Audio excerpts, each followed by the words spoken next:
You are listening to Core, a show on Code Zero Radio that plays bands located in the Fox Cities, a show to find and discover new music. Hosted by Andy McNamara.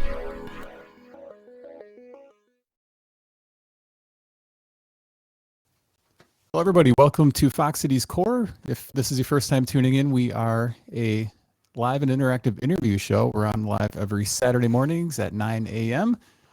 You can tune in and watch our shows on the Facebook page, on our Code Zero Radio Facebook page. You can see it on YouTube. We also have a great collection on our Code Zero Radio app, as well as the Fox Cities Core YouTube page. Really excited about today's show. I'm joined today by a special co-host. My co-host today has been in the Fox Cities music scene since the mid-90s. I'd like to introduce Ian Gilmour. Ian, how are you doing today? Doing all right. And you're going to be a very important part of the show today. You're going to help me fill in the cracks, questions that I might miss. And it's time to bring in our guest. John Gilmour has been a part of the music scene since the 60s. He's released multiple albums under the Gilmour Brothers band. He's also owned a music shop in Appleton on College Avenue, which I'm sure he's got just a lot of stories. We've got a lot of ground to cover in an hour. I'd like to welcome John Gilmour to Fox Cities Core. How you doing, John? I'm good, thanks. Fun to be here, It's cool. Thanks for doing this. And I know we talked before the show. You did something similar last week for a sort of a project that's ongoing. Can you tell us a little bit about that? Yeah, we got a call a month or two back.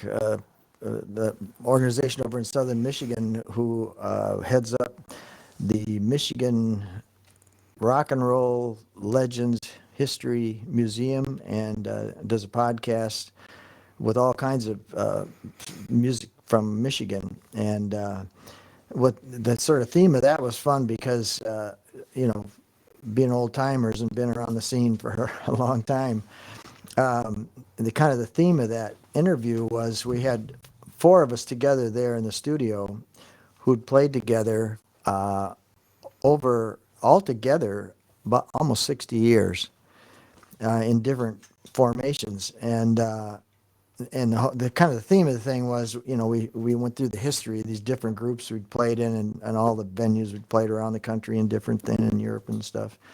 And that we, after all those years, we got back together after a long break and did a reunion concert with all of us together, including two others that were part of it, including my brother Greg. And it was just, when we got thinking about it, I said, that's really unique that you could spend your whole life playing off and on with these guys that are friends and stay friends, even though we literally went around the world. My brother-in-law, Mike Yankee, who has always played with us since, late 60s, I don't know, how many states have they been in? Ian? Our countries, 40, 50 countries. They've lived in a dozen countries. And yet we were able to get back together, and for 5 straight falls, every fall we got together and did a reunion concert back in Michigan, which was a lot of fun. Ian was at a couple of those, and so that was kind of the theme of that people could, the tapestry of of these lives, and what music can do like that. People stay close their whole life because of playing music together at different points, Yeah, it's almost a band of brothers, kind of. It is. It's hard to, describe really, but, and it's funny now, as we've gotten older. In fact, 3 of us got together and played golf about 4 times earlier this month over in Michigan. So now we play golf. We're to that stage, So you were in before, right when you started playing music, you were playing rock and roll music, or did you? No, originally, I'm old enough that I consider it a real blessing. I really feel fortunate I was born when I was, because I was around kind of for the whole history of, literally the history of rock and roll and before it, And when I was young, there used to be a TV show some people know about called Ozzie and Harriet, and they had a son named Ricky Nelson, and that really was the beginning of pop music, if you really think about it, because here's this kid on the show who was just one of the characters on the show, and he starts playing the guitar, and this is before anybody did that, really, you know. And so we're talking late 50s, like in 58, somewhere in there, 59. And, you know, I'm a kid, 10 years old, 9, 10, probably 8 or 9 even, watching that. And the way that the format of the show was great, because they do the show as a little half hour, you know, sitcom. And at the end, he'd always be playing at the what they call the high school hop, you know, on the stage, and all the chicks are winning on. And even at 9 years old, you're going, yeah, that's it. This dude's got it. You know? So I wanted to learn to play the guitar, and so my parents bought me this little, literally $12 Sears guitar with a painting of Roy Rogers or somebody on the front. And I got lessons for about a year, so I could figure it out enough. And at that time, what was happening in the music world was folk music. There were these things called hootenannies. Have you heard of those? I have. Yeah, and were there are all these little duos and trios and quartets playing folk music, you know. And I have an uncle who's just 2 years older than me, and we started doing that just as kind of whatever. And I was only 12 or 13, I think, when we started, and ended up playing at a whole bunch of these hootenannies all over. And so that kind of was the start of it, you know, that whole scene. and then I ended up continuing on, and so I think I was 15 or 16, and I had a friend. We played stuff together, doing, again, mostly folk music kind of stuff. And I don't know how we came up with this idea, but we ended up going to Detroit, which is about 100 miles away from where we lived, and did a 45 recording at United Sound, which is this historic, you know, famous studio in Detroit where everybody in the history of music just about is recorded at one time. And, you know, so that just got us kind of hooked, and then we started playing it. That was when the coffee house thing was starting to happen for the first time, and folk music was the hot thing. And so that'd be about 1960 or so. And it just, one thing led to another. So we played all over Michigan doing little folk stuff, you know. And then we decided we wanted to get a little heavier, so we put a band together that was real blues oriented, you know, kind of folk and blues sort of stuff. So That was the Zoo? the Zoo, they were called, and we did 3 45s that were all radio play records at all. Yeah, I've described them to people kind of a Zeppelin kind of a feel, like heavy blues. You know, Yeah, yep. You know, Yeah, because what had happened was prior to that, actually, another one of the manifestations of us, we put together a jug band. oh, that's right. I would have forgot about that. Yeah, and that's 1967, and that was my uncle and I had this idea that'd be fun. And people don't know what a jug band is. You can you can watch them on YouTube, but it's a form of blues, really. And so my friend Tom Juergens, and I, who'd done the folk music together, and my uncle, put this together, and they brought in 2 other guys, and one was Fred Rife. And it's the first time I met Fred Rife, and this ended up being a whole career for him, his whole life, and continues to be to this day. Because, you know, you have these sort of crazy instruments. You have a guitar and banjo and those kind of things, but, you know, you play washboard, you know, that kind of, because what it really is an old traditional blues is what it was. And so Fred Rife, who I didn't know very well, but he's just this wonderful guy, and now we're close like brothers over the years. But I had rigged up a washboard with a bunch of junk on it, you know, kazoos and bells and whatever, and handed it to Fred and said, "You're the washboard player," you know.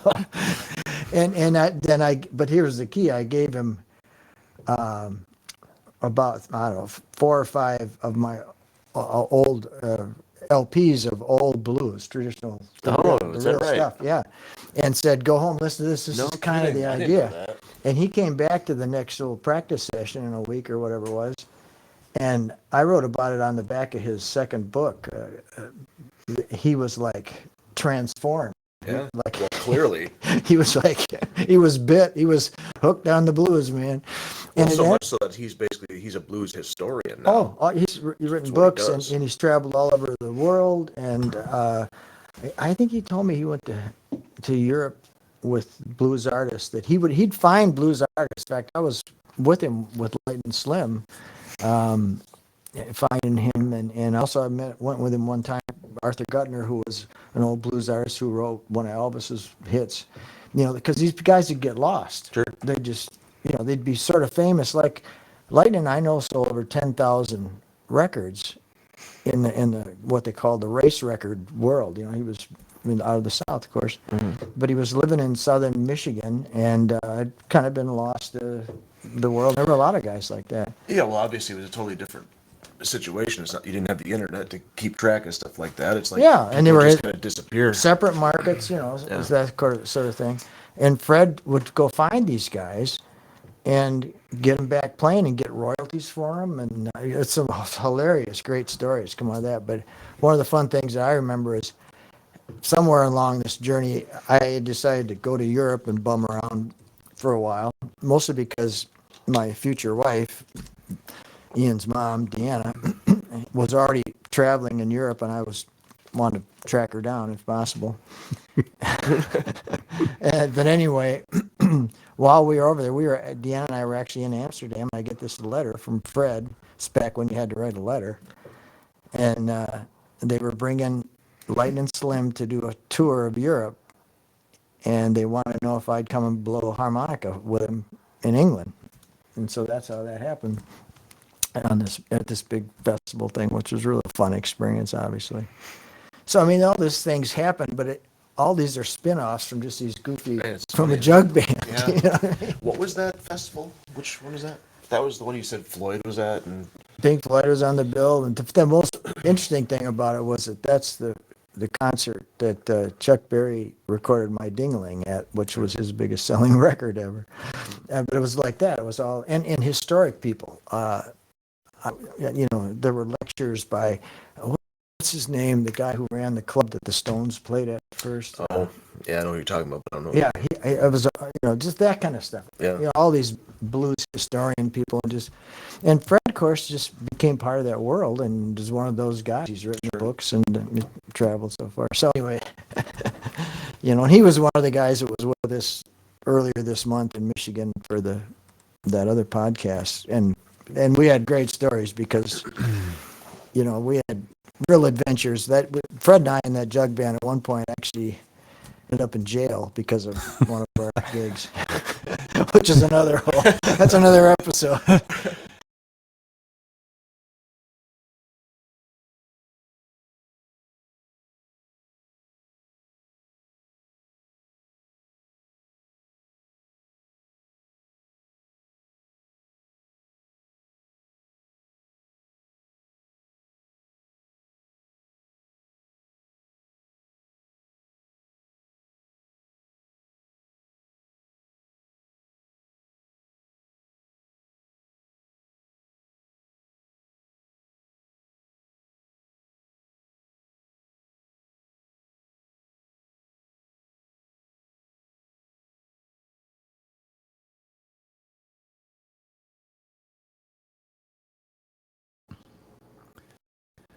So, John, when you're looking back, like that concert, is it weird to look at pictures and just see like how just styles and all that have changed? Does it get you to feel kind of nostalgic? Do you wish you would have done things differently? Are you happy with how? Oh yeah, no, I feel so fortunate, to have been any part of any of it. Well, you said you felt like you were in the right place at the right time too, as far as the. Yeah, it was all exciting all the way through it. You know what I mean? When we started playing the folks, Jigger and I, we played a coffee house in our area there, and one of the times one weekend they brought in this woman who nobody really knew who she was much. But she'd just done an album. She wasn't famous yet, and that was Joni Mitchell. So we opened for Joni, with that kind of stuff. I mean, we're so far back that Jigger and I went to see Simon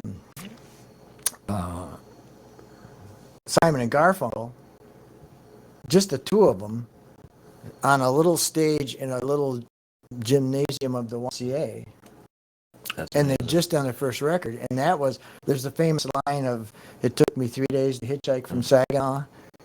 That was then. That was Saginaw, and they left hitchhiking. It's I mean, so that kind of bizarre, stuff, and you hear it on the radio. Hey, man, nothing we were there, So a lot of that stuff. We used to go to Toronto a lot, which was only about a 4 or 5 hour drive, and that was such a great center for music in those days too. And there were a lot of, so you just saw, famous people. I mean, I saw the Beatles in concert live. I saw the Stones. In the one summer, '66, I saw the Beatles, and that was a week before their last concert, And saw the Stones that year when Brian Jones was still in the band, and ironically saw him again. What was that? 3 years ago? Yeah, 2 years that was ago? right. Yeah. So, how many years that was between, but bands like that. I remember seeing the Animals, and they would come through, and all this stuff that became history. Yeah, the Doors you saw. I remember you talking about that. Oh yeah, the Doors. I saw so many of them. And then being in the music business with my store, every year we'd go to the NAMM show, and meet these guys would just be walking around. You'd get to talk to them, and I had a great conversation with John Sebastian one time at a trade show. I noticed him just sitting there by a booth. Yeah. So I walked over and started talking. It was just me and another guy who walked up, and he gets his guitar and he played Daydream for us. Sure. I was like, it's so cool just to hear that coming out of that head, what I mean? Well, when we were there, we met Gene Simmons. You remember that? Oh, yeah. He was just walking around doing his thing. It was like, I think that might have been the time either too. Was I was looking at some keyboards, and I looked at me, and it was Garth Hudson in the band. I mean, that happened all the time. Yeah, and I think you might have been with me. We were walking through a crowd. I think you were with me, and I bump into this guy, and we kind of look up and laugh and look at each other, and it's Eddie Van Halen. I mean, that was the way those were. They were just. I saw B.B. King play there several times. In fact, speaking of those other concerts, when I saw a concert in Detroit was the Animals and what's his name? Anyway, the opening act was unheard of. Nobody paid any attention to him. B.B. King. wow. So that kind of, you know what I mean? Nobody knew who he was. He was just Herman's Hermits. That's what the other band was. So. Yeah, so you saw B.B. King open for Herman's Hermits. Yeah. That's what I mean. I felt so fortunate, and then we played, with a lot of these. We played Summerfest. I just saw a thing of that. I'd forgotten about it. 1980.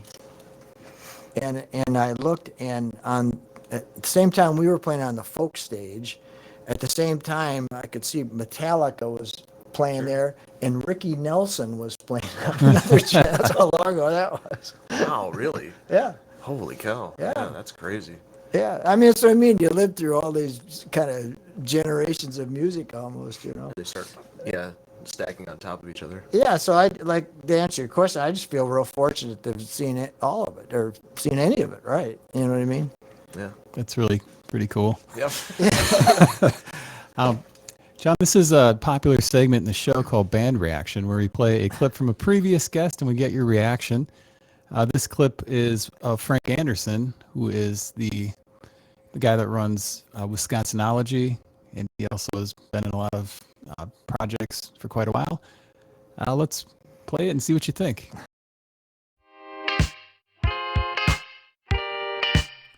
Band reaction.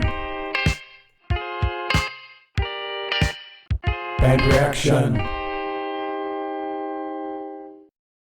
When I was young, a teenager playing 200 nights a year, some of the best bands and signed bands who had record label deals were from the Fox Valley. There was Soup, there was the White Duck, country rock band from Fond du Lac, and some of the best vocalists were always from the Fox Valley. They had a lively scene up here. And we were frightened of them because they always had such good singers. Flash forward. It's just nothing but cover bands when I arrive. It's Vic Ferrari land, and Vic Ferrari's the king of Vic Ferraridom. And no slight on that. I mean, you want to hear the first sentence I ever heard in my life in Appleton, Wisconsin? I was here. We're looking for a home. I was getting a coffee. A woman in front of me, I saw Vic Ferrari last night. And I'm listening. I don't know what a Vic Ferrari is. And she goes, if you close your eyes, they sound just like that Elton John record I got. And I thought, holy shit. And thank God original music came in the form of Corey Chisel. That was an explosion of fresh air, and it changed the scene completely, totally. And now we have people writing their own songs. Great. Just write some rockers, people. So that was Frank Anderson. What's your reaction as far as his opinion on the Fox City scene? Yeah, well, I agree. And when we moved here, that was the soup had come and gone, kind of, or adjust. You know what I mean? And but it was fun catching up on all the stuff that here. And there's always been such a great atmosphere here, for whatever reason. And it was radically different from where we came from in Michigan. Totally different culture. The culture of that area, because of the automobile industry, was real Southern, actually, in its core. Because people came up from the South to work in the factories, and that came with it. So there was a lot more country, a lot more blues here. But it was refreshing, dude. But I tell you, when we started playing, the Gilmour Brothers, came here, and we were playing Irish music. Well, this isn't exactly Little Dublin here, you know what I mean? Well, it's not just Irish music, too. It's worth noting. So their live show was high energy, and in particular, Greg. My brother Greg is. He's an instigator, really, is what he is. Like he does it intentionally. He did this with other groups as well that they played in together, but he stirs up the crowd intentionally. In a good way, with humor. Oh yeah, for sure. Right. Yeah. But he's very, very good at it, at working a crowd. However, here. Yeah, sometimes we just get stares. Or back in Michigan, they'd be dancing on the tables. Right. People would be going.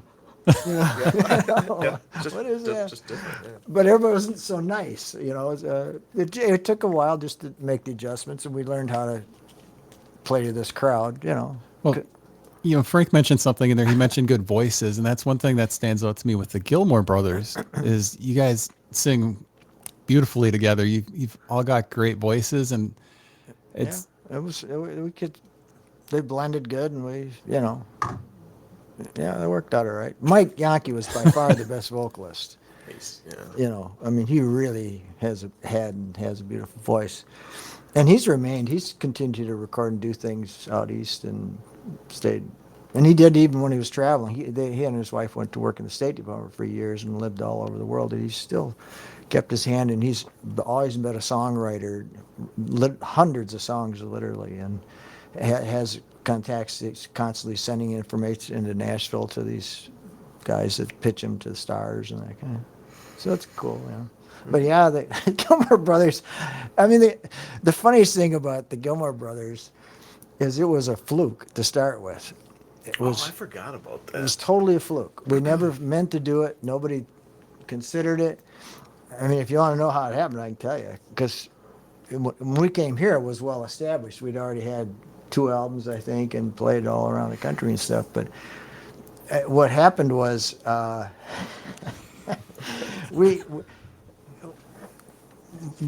brother Greg, who Ian mentioned, is kind of a character, to put it mildly. Well, he used to do this thing at parties he called Eddie and the Eat-Outs, which was kind of a sha-na-na, kind of, like a 50s. They'd grease down and look real. They look like characters grubby. from The Outsiders, basically. And, Yeah. Greasers, yeah. Streeter, really dirtbags, Yep. And, he'd always have his cigarettes rolled up in his sleeve, that kind of Right, thing. they'd say he was fresh from prison kind of thing. Yeah, yeah. Yeah. Oh, yeah, there's pictures of him. We had pictures with the numbers with under. with the prison. And so he would do this at parties. Well, one time, somebody asked him and this guy that he used to originally did it with, and the guy he did it with couldn't do it, so he called up Mike, my brother-in-law, Yankee, and wanted to know if he wanted to come and be the Eat-Outs, because it was Eddie and the Eat-Outs. And he'd always introduce us like, "Hey, I'm Eddie. We're Eddie and the Eat-Outs. I'm Eddie." So you gathered he was the Eat-Outs. And anyway, so flash forward a month or two, whatever it was, and I had some friends playing at a Holiday Inn, a couple, and they were regular folk musicians, played all over the state at the Holiday Inns, that kind of stuff. And I got up and sat in with them this one Saturday night or whatever it was, and Greg and Mike were in the audience, just sitting watching, right? You were sitting in with Eddie and the Eat-Outs? No, just sitting in the audience, just them. But the guy I was playing with had seen them do the party. Okay. So he says, "We have some celebrities in the audience," and he egged them to come up. Okay. So they what they did right then, they took their combs and stuck it in their beer and greased them, combed their hair back, and rolled their sleeves up and went up and did this bit, and it was pretty intense. It was gross, some of it, to be honest. But really funny. Yeah. And it was a small bar, like 60 people or something. But unbeknownst to us, the owner of the Holiday Inn was sitting in the back. Okay. So he gets word and gets a meeting, and this, I didn't know about this part, but they set a meeting for, I think it was the next day or Sunday, whatever it was, and for Greg and Mike to go meet this guy. Now, if you want two people to do a business deal, these are the last two people on earth. You want to, am I kidding? Oh. I'm saying, yeah. So anyway, so they go, and the guy says, "Hey, you guys are really funny, whatever." He said, "How much do you charge?" And Mike, off the top of his head, says a figure about twice what my friends were getting for a week. And the guy says, "Oh, can you start Tuesday?" And they say, "Sure." So I come back and call me and say, "Hey, we got a gig." I said, "What do you mean we got a gig?" "Yeah, man, 5 nights a week at the Holiday Inn. We got to do 4 sets a night." So we just got busy the next day trying to figure out, okay, how can we do this 4 sets? And it was like start at 7, and so we figured, here's what we did.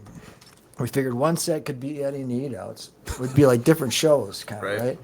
And we figured, hey, we know a bunch of these old Irish songs that we all used to listen to. My dad playing on a record player when we were kids, and we could kind of put together an Irish set.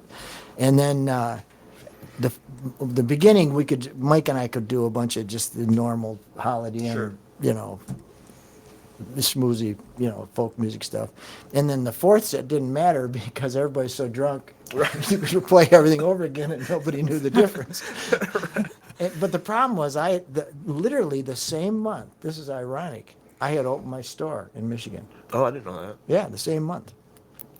And so I couldn't do the week, so I just went on the weekends. So these two yahoos had to figure out how to, so they worked up all this old 50s stuff for the Eddie and Eat-Outs thing.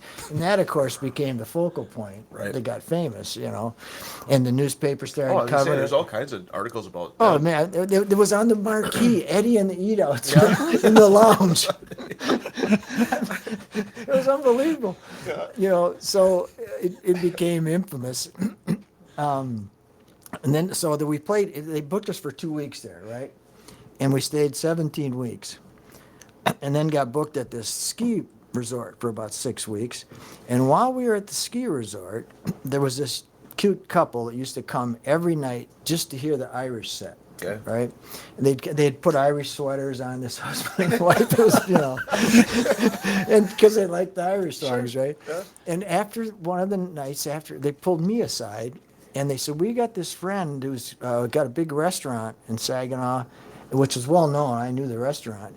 They had several of them, a chain really, named Sullivan's. Irish people, obviously. He said, and they're building a big new restaurant on the main drag out there, and they were talking about having live music, because and he says to me, could you do a whole night of Irish music? I said, sure. Which we couldn't. We were struggling to get a set together. And so we went over there and actually did an audition, and they, of course, were real into it. And so we started doing that, and that's really what launched it. Everybody then in the whole Saginaw Valley and that whole area of Michigan knew about it, and we did that for a couple of years. Yeah. Well, and kept doing it here. Well, and a guy, Frank Starkweather, got interested in us. He used to come all the time watch it, and he put together, so we ended up going to Detroit and do the first album. And my connections with guys I knew down in Detroit, they were able to distribute it nationwide. They even went into Europe. And then we did the second one 2 years later. And right when we did the second album is when all of a sudden this whole thing with Wisconsin popped up. Because to be honest, I'd never heard of Appleton, Wisconsin at that point. I knew Wisconsin a little bit, but I didn't know anything about Appleton. And a close friend who I'd worked for his dad, and we knew each other through music too. He sold records to my store. He said he was moving to Appleton, Wisconsin, because he was gonna work with Gabe Eglund. People know that name possibly, who built Beggar's Tune.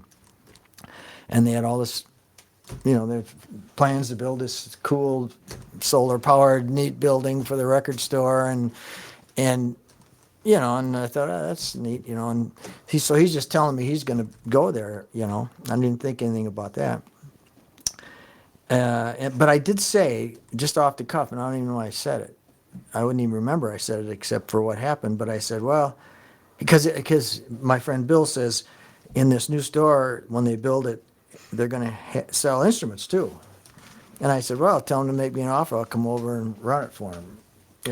Just Sure, off the cuff. And it wasn't even, I wasn't even serious, you know what I mean? Right. Anyway, he comes back through our area about maybe a month or 6 weeks later. He says, hey, I talked to that guy, and he said he'd be interested in having you being part of the building. Okay. And I said, no, I was just kidding, man. I don't, I'm not, because our family had been in that where we lived for over 100 years, and, we were well entrenched. Yeah. But at about the same time, a month or two later, the Gilmour Brothers were asked to play in Chicago for like a trade show for record labels, all the independent labels, Rounder and all those kind of independent labels at the time came, and they wanted us to perform. So we did that. We were there for that weekend, and I remember it was Sunday afternoon. We were sitting around a table. It's like a trade show, right? And we've done the concert and everything. And we're sitting there, and this guy walks in, Gabe Eglund, with blueprints. And he walks up and he puts them on the table and rolls them out, and he starts showing how they've redesigned the building to put us in it. No kidding. I'm going, hey, that's wow. Say what? That was the building that became the Wooden Nickel, right? Yeah, it's the Wooden Nickel now, yeah. We built that. So that's the other irony. But anyway, so just to appease him, really, Deanna and I said, well, hey, we'll come over and see Appleton and whatever. Because we thought, it'd be neat to take a drive through the UP and come over and, but we weren't thinking of coming really, So we did. And it was great. And it was a great weekend too, because it happened to be, there was a concert at the chapel with Doc Watson. Oh, wow. Which was really awesome to see, and Appleton's just such a wonderful place, and it was kind of like idyllic for us. It was like, this place looks like a movie set here, you know what I mean? And coming from places in southern Michigan, it can be a little rougher, But anyway, we stayed, but we didn't we talked to him. We stayed a couple days and headed back and didn't think that much of it. But we just thought, I was really about praying about things all the time. And I just thought, well, hey, this is weird. We don't have any way to stay alive in the meantime. But, hey, if we're supposed to do it, stuff will happen. So Deanna called. She was working at the time for Michigan Bell Telephone. She called over here to Wisconsin and said, is there any way the transfers? And they said, no, we don't have enough jobs for people here, So that was that. And we owned a 5-unit apartment house that we had our store in. It was big old, Victorian kind of house. So, I mean, we were really entrenched there. But we were open to it. And in the meantime, the Gilmour Brothers were doing gigs at festivals and traveling around and doing things too, besides the store. Anyway, all of a sudden, out of nowhere, Deanna gets a call from Wisconsin Telephone and says, you still looking for work? And she said, well, maybe. She said, well, we've got something, can you start, can you start Tuesday? Oh, really? This was like on Friday. And the irony was, we were playing a gig in Lafayette, Indiana, down at Purdue University, a big festival down there that weekend. The Gilmour Brothers were. So we went down and performed, and Deanna came with us, and then we went back home after the gig, and she took a bus by herself to Appleton. Oh, wow, I didn't know and that. found a house and rented it. Wow. And lived here 6 weeks by herself, going to work, while I was trying to pull things together. Like, I guess at least one of us is moving to Wisconsin, right? So to sell the house and that, it was a major undertaking. In the meantime, we were still doing gigs, and ironic as it turned out, the Gilmour Brothers were asked to play at what is actually the largest music festival in Canada, something called the Festival of Friends. It's done for years and years and years. And we were the only American act invited, so that was kind of cool. Oh, that's really cool. And it's down by Hamilton, Ontario, kind of towards Niagara Falls in that area. And so we went and did that gig, and then came back directly to Wisconsin. So I went from that gig to here. Yeah. Wow. But when I get here, there's no store. Okay. It's a hole in the ground, literally a hole in the ground. What used to be whatever they demolished. Yep. And so I got a job, and I had no money. I was so broke. I remember the guys that stopped in Jim's Bar on College, a well-known old place there. A beer was $0.25. Yeah. Wow. But I couldn't afford one. Seriously, So I gave some guitar lessons and stuff to make a little bit of money, but I was working on building the building. And we literally built, because we were the lower level. I mean, we had a dirt floor, and that was it. And my friend Rick Young, who Ian, came and stayed with us, and we built the store. And then that opened, and it was a raving success, And then a couple of years later, there were some changes, and Gabe wanted to do something else with the downstairs, and so we ended up where we ultimately ended up down on College Avenue, the other end, and we rebuilt that building, and that we did while Mom was pregnant with your sister. So, I mean, the stuff you do when you're young, though, you just, whatever. Because, before all that, Deanna and I'd hitchhiked all over the United States. Deanna had traveled, had spent a year in Europe, bumming around. You just did that stuff in those days. Mexico, too, right? Huh? She lived in New Mexico, too, Well, right? yeah, the first time, she left after high school. She left 4 or 5 days after high school, moved to New Mexico to work with horses down there. And so I ended up hitchhiking down there with a friend from Michigan to New Mexico, and spent some time with her there. And then another time, my brother Greg and I drove down there while she was there that summer, and then she came back with us. But I mean, you just did stuff like that. The first time I went to Europe, we hitchhiked to New York to the airport. You know what I mean? That kind of thing. You know what I mean? It's like, I wouldn't do that now if you held a gun to my head, but But those days you could do that stuff. Because I went to Europe with my guitar and $150 and stayed half a year. Wow. So you can imagine what kind of trip that was. We had a comment here from Chuck Martin.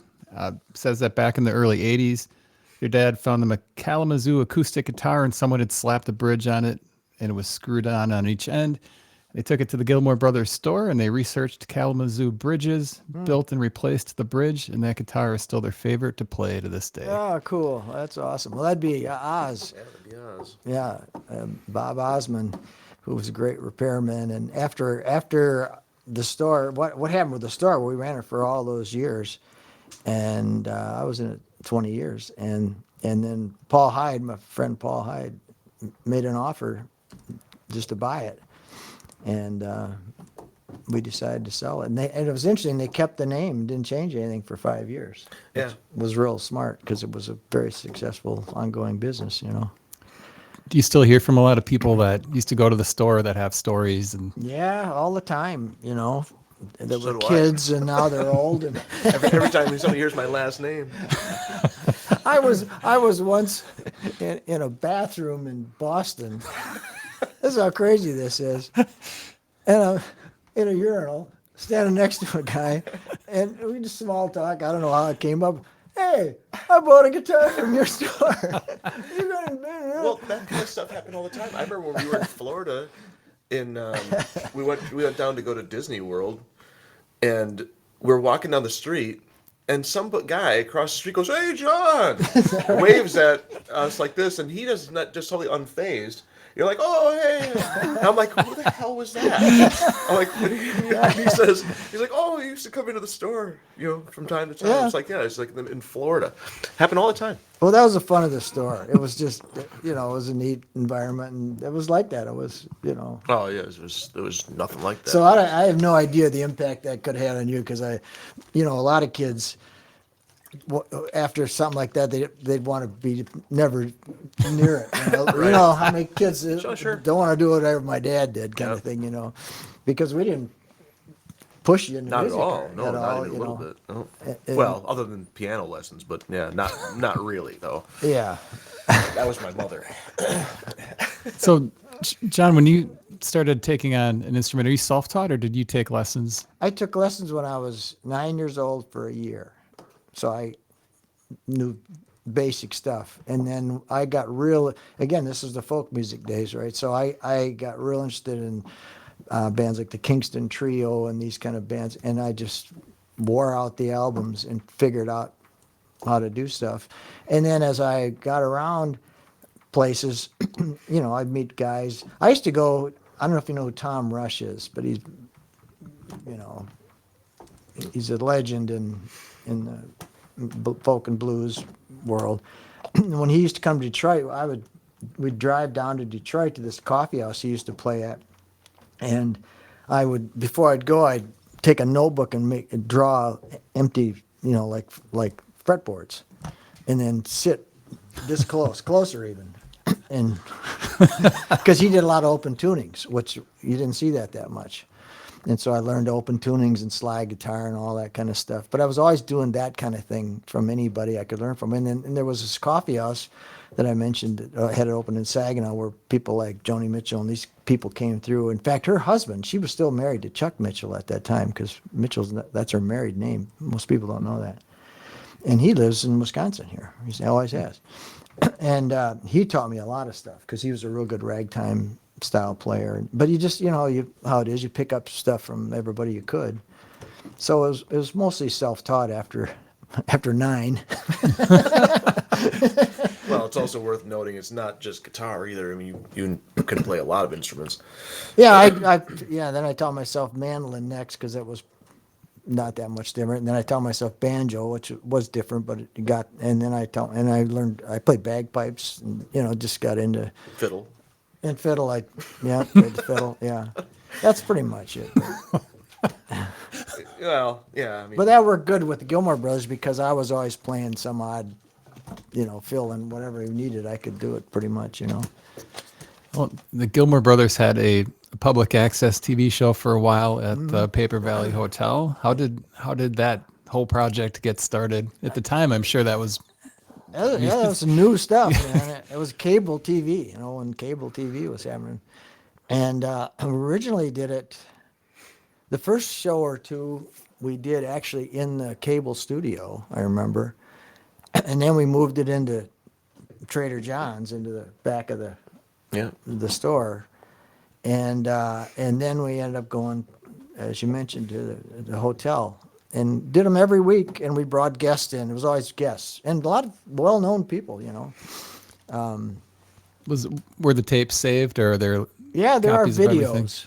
We're talking video days, But yeah, there's some great shows. It was fun stuff because we hosted it, and then sometimes we'd play too. But it wasn't just us; it was whoever brought in, So back in the mid 80s, early 80s, when that was going on, what opportunities for live performances were there in Appleton?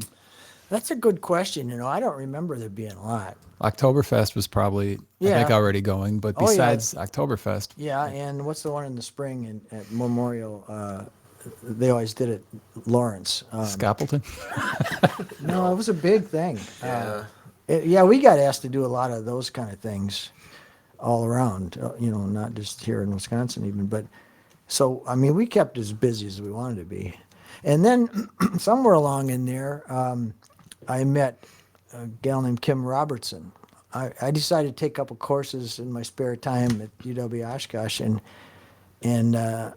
met her, and who's a phenomenal harp player, and now is a world-renowned harp player. In fact, she's on my Pandora all the time. I hear her on there. But she was from Oshkosh, and we got together, two of us, and picked, and then she ended up playing. We ended up actually calling ourselves, when she'd be with us, Clan Gilmore. And we performed at several TV shows and I was gonna say, there's big videos concerts. of that, and there's still videos of her playing with you guys. Mhm. Oh, yeah.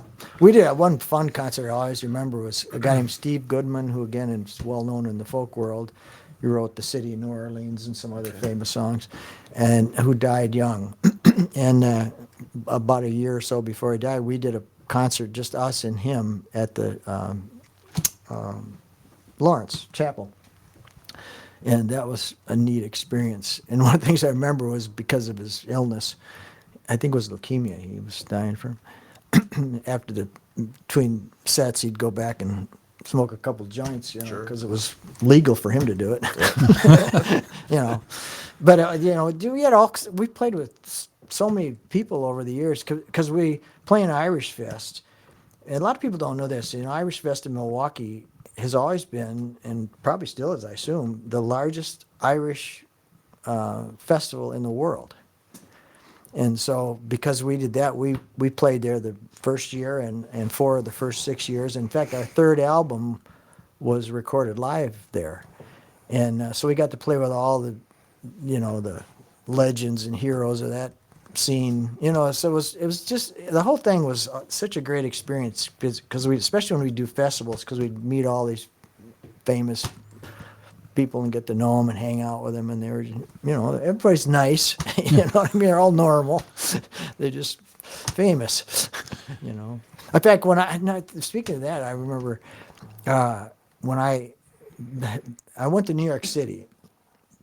I decided to move to New York City at one point, right?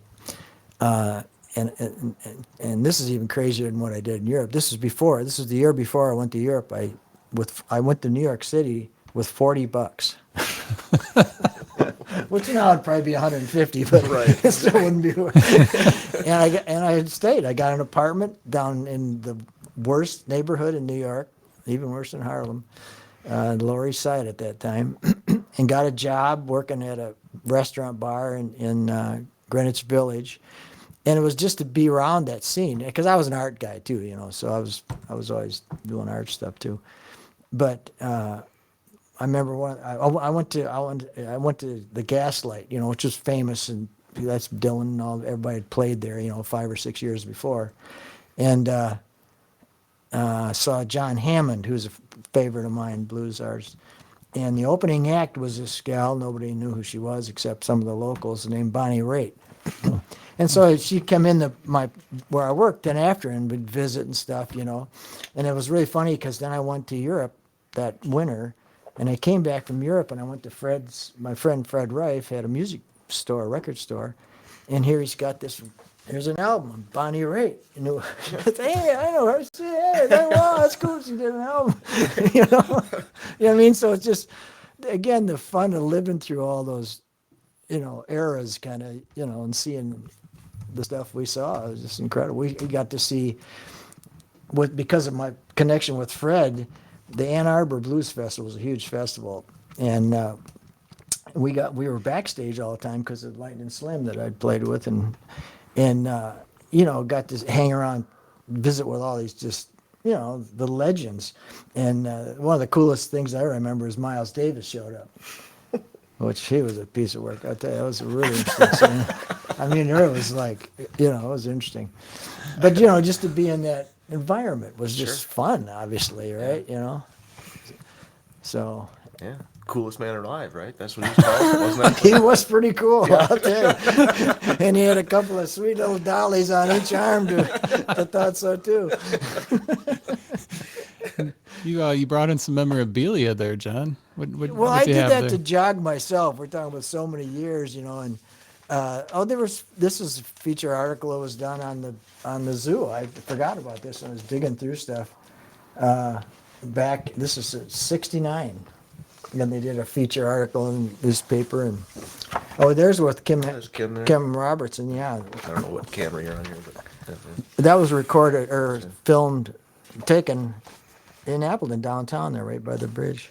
Oh, is that where that was? Yeah, that house. What's that house? As you're going from College Avenue, across the bridge. Oh, I didn't. The house on the that. left. I always thought this was in Europe somewhere. It looks like it. That's the way we did it. Yeah. That would be cool to recreate that picture. Yeah. You can be Kim Robertson. Yeah. And like I said, for some reason, the paper did these features on us. This one was the View magazine on there. Here's the whole bunch that came, and there's Ian right there. You can tell. Wow. You can tell it's him. Definitely. I got the same look on my face. I don't know if he's got those shorts anymore. Yeah, and here's another one that was done, a similar thing where they, people found it interesting that we were crazy enough to move and do what we did, I guess, So did you see far enough ahead where you actively saved memorabilia, or is there just a lot of stuff that you wish you would have, flyers and stuff like that you wished you would have saved? I saved some, but yeah, there's always stuff when you think back, because you can't even remember it all. You know what I mean? That's why I dug some of this out. It's like, oh yeah, we did that. Oh, I forgot we did that. And Ian, is this going to be stuff that you're going to hopefully one day pass down to your son? This stuff? Yeah. Apparently. He ain't gonna want this junk. Yeah, that's the problem with memorabilia. Oh, here's one. Check this out. Talking about the zoo. There's a zoo poster, man. Check that out, huh? Oh, that's cool. That's super cool. And Deanna's even in this one. See, there she is. So growing up in that environment, Ian, your dad had all these, experiences, and you got into music eventually. Yeah. Was that something? Were you interested in what your dad went through before that point, or were you just sort of brushing it off? Maybe you didn't know the. I don't think it was a question of brushing it off. I think it was such a it was just so normal. It was such a part of my life that it didn't even really occur to me that wasn't normal. So Nathan, my cousin Nathan, and my sister and his sister and the Millers, we were just there. You know what I mean? Yeah, it's your life. Exactly. So we were always seeing you guys play live. We were always in the store, Trader John's and Pilgrim's Cafe and all that stuff. So it was just normal to us. Now, as far as playing music, I really don't think, and I you and I touched on this a little bit when you and I sat down and did this before, but I don't think I was really interested in performing music until it was the grunge thing.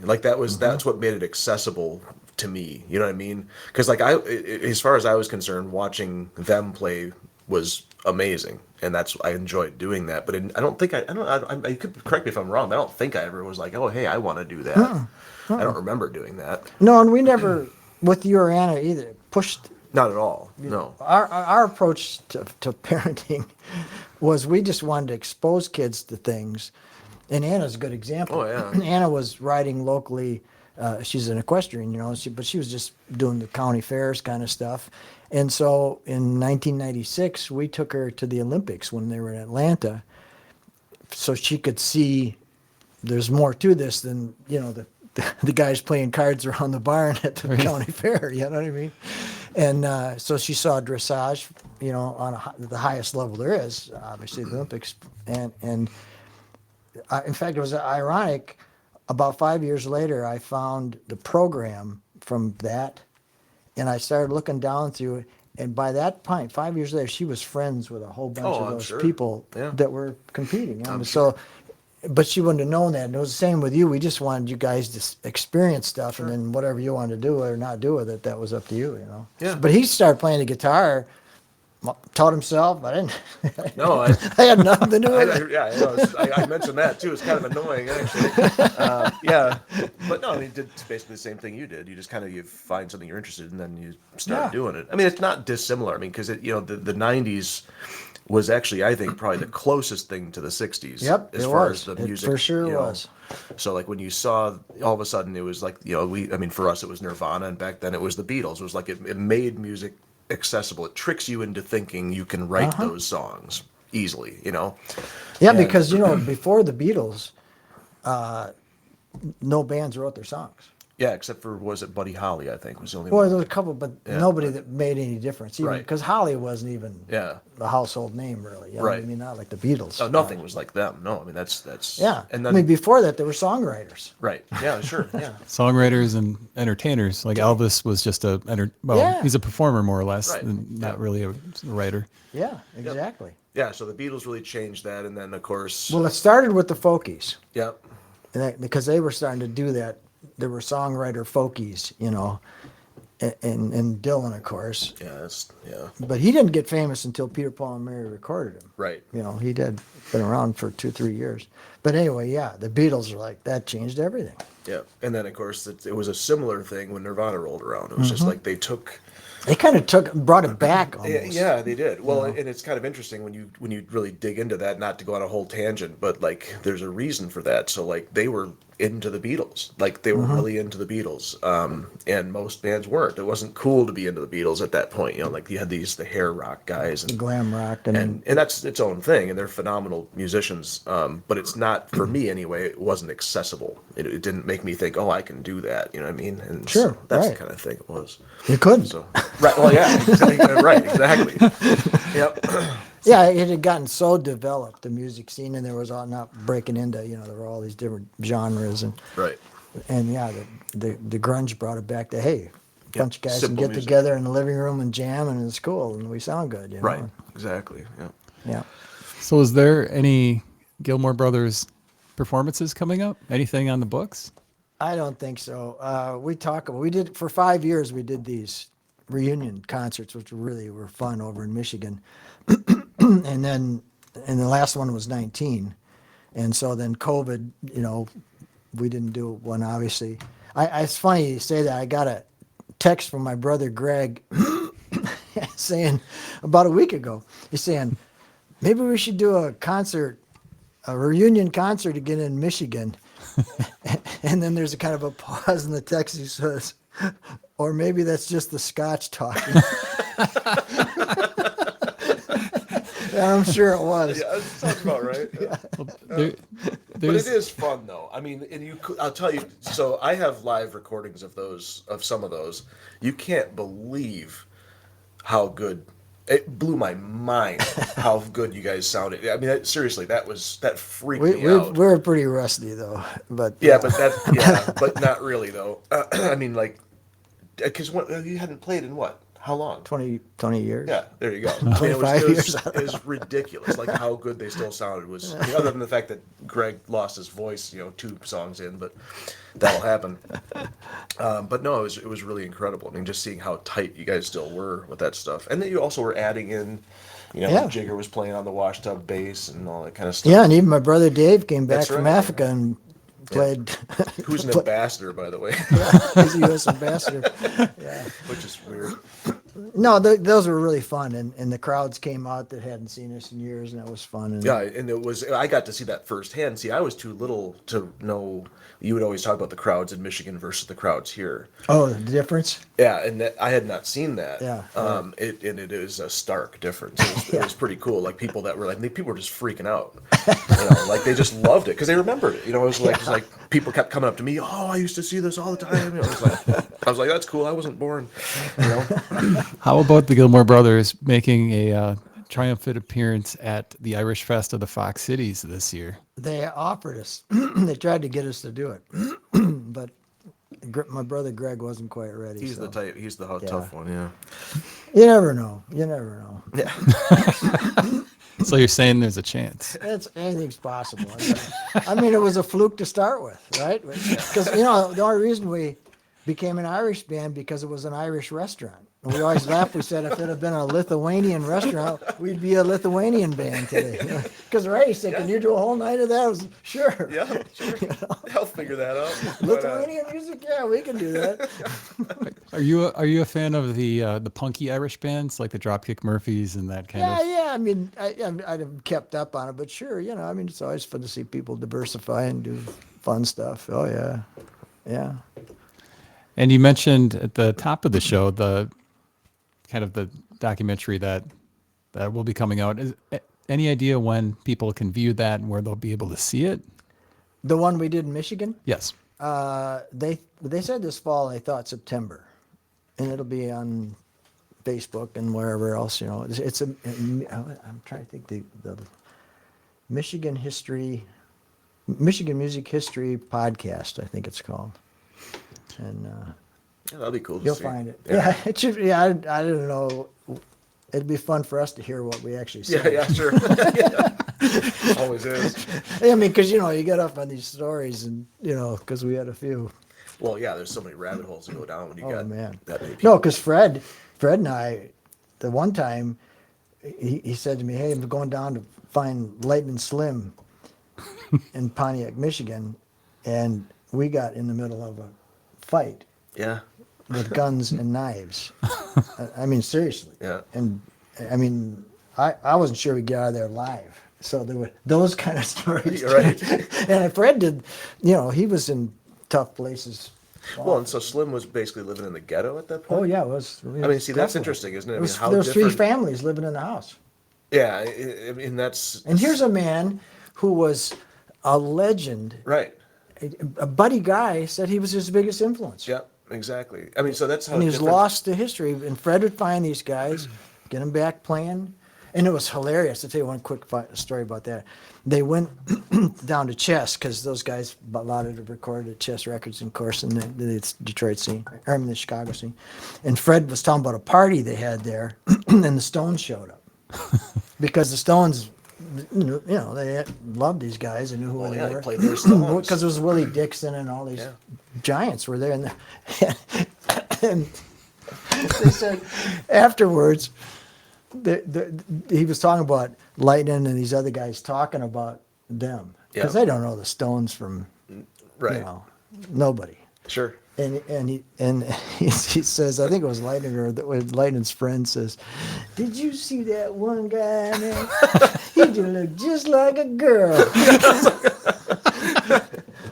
In fact, I tell you, that time that we got before the fight, what happened? Fred and I went down, and it was a summer night, hot summer night, and we were in the hood, and the old homes, they got the porch with the 3 or 4 steps up to the porch with a screen porch with no screen, right? Mm-hmm. And so we just, me and Fred and Lightning and his friend were sitting there playing, and then this other guy comes up, younger guy who blew a little harp, and we're just jamming and talking, and so they asked me to do something. So I, just to give you kind of the perspective of the different worlds that there are. So I did some song, some blues thing or whatever, and the guy says, his friend says, to Lightning, "Who does he sound like?" He said, he sound like someone. Who he sound like? And the other guy says, Elvis. Oh, yeah, Elvis. Remember, he was the paper boy. Wow. He was the paper boy. Literally. That's pretty awesome. And then he says, check this. This is what really hit me. He says, he got pretty famous. Right. So that's it's like to them. Yeah. Yeah, it's like you were saying with the Stones. Like, it's not their world, so they just don't. It doesn't really matter to them. Yeah. Well, it's interesting too because I mean the Stones, not just the Stones, but Elvis, obviously. I mean that's where their music came from. Absolutely, Elvis for sure, man. Yeah, That's what he was doing. Like it's incredible. And the guys that knew and revered him and appreciated him. Sure. You know what I mean? Yeah, but it's interesting just how different music is. I mean, like the fact that somebody like Lightning would disappear like that, it's almost unheard of now. I can't imagine something like that happening where he just kind of vanish into obscurity. Well, because there's so much money in it now is really what it is. Yeah, and it's different. I mean, it was real separate markets. They were what they called race records. Right. That was what that was known as. It was the black market. What eventually was called R&B, or that was even Billboard. That was separate. Sure. Charts. That kind of thing, and that's the world. They're different worlds. He got any pretty other way to say it. But we got. I mean, that's an accurate statement. He did get pretty famous. It's like, yeah. But I thought, wow, that's really neat. Because I remember my own dad. My dad was like the mayor of our little town, right? And he wasn't out of the loop. I mean, the guy was the mayor. You know what I mean? Mm-hmm. But I remember talking with him. This would have been in the '60s sometime, and talking about Bob Dylan and Mick Jagger, and he said, no, I never heard of Mick Jagger. He said, I heard of Bob Dylan, but I never heard of Mick Jagger. Sure. Yeah. Wasn't sense. Part of his world. Right, exactly. You know what I mean? Yeah. He was running the town. Right, yeah. He didn't have time to listen to the Stones, I guess. Yeah. Well, John, I want to thank you for joining us. I know we had a little technical difficulties at the beginning of the show, but man, Ian, you're right. We could talk. Yeah. Talk. I told you. Yeah. So have to have you on again sometime. But so we'll keep an eye open for that feature that's coming out later in the year. You've been watching Fox Cities Core on WCZR Code Zero Radio.